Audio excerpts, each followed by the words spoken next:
So what my goal is when I'm working with young men and boys is to be able to help them get away from the sort of self-absorbed, self-stimulating focus on the me versus the we.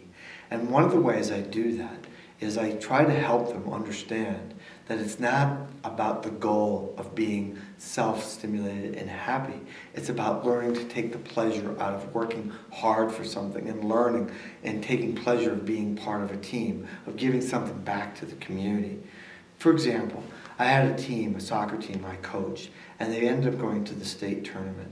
In the first game, they played against a team that was a very, very good team, and they were losing 7-0 at halftime.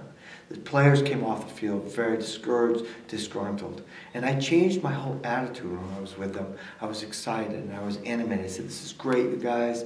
You know, we don't really have to worry about winning." They all stopped in their tracks, looked at me and said, "But coach, if we're not going to win, what's the point?" I said, "That is the point." I said, "The goal now is to be able to see if at the end of the game, the score is less than 14-0. Can we keep this other team from doubling the score?" And the players all looked at me perplexed, but animated and interested and intrigued. "How are we going to do that?" I said, "We're going to do the most bizarre thing that you've ever heard. We are not going to try to score goals. We're not going to try to cross the midfield. And we're not going to try to take the ball away from the other team. What we're going to do is to slow them down. And we're going to play defense.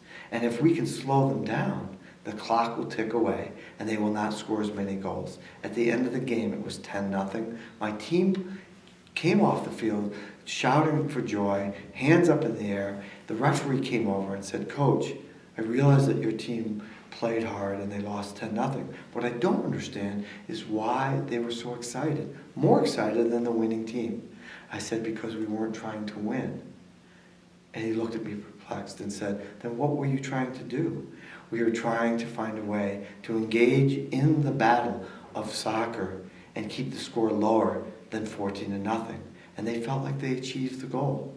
And after the game, I went to the players and I said, "Today we played as a team." This is a model for what I try to do with boys. Is I try to help them find purpose and meaning in what they do in everyday life, whether it's with each other, whether it's on an athletic team, or whether it's to pursue a career, or whether it's to find some way to get back to that farming mentality, that they want to belong to a team of men, of many generations, and not think only of what they're going to do to satisfy and preserve themselves. And the focus that I use, or the format that I use, has a lot to do with well-being and getting them reoriented to their bodies and to their minds and to get pleasure out of being able to be part of a team.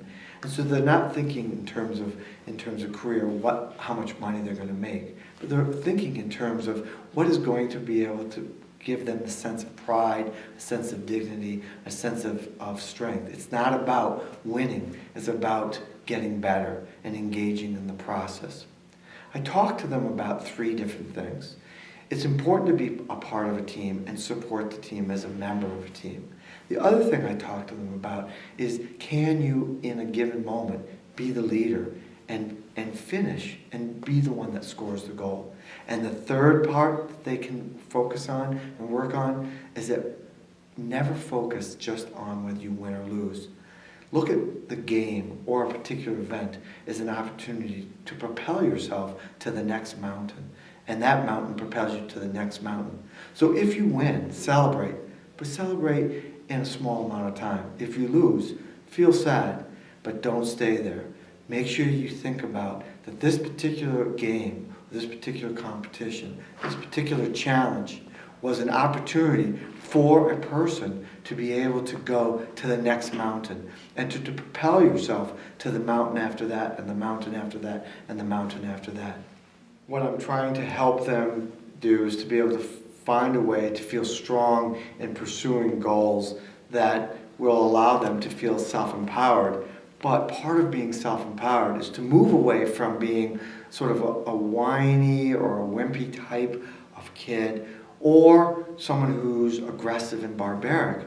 And I try to teach boys how to be presidential. And being presidential means that you're willing to give something to the team, to the family, to their spouse, and to be able to think about what it means to be a very strong, powerful leader, and not someone who has to be taken care of.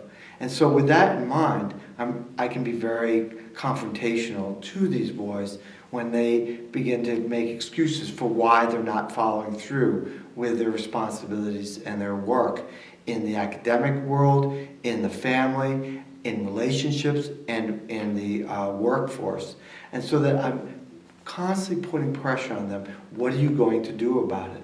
Don't explain to me why it's not going and blame others. It doesn't really matter. At the end of the day, what are you going to do about it?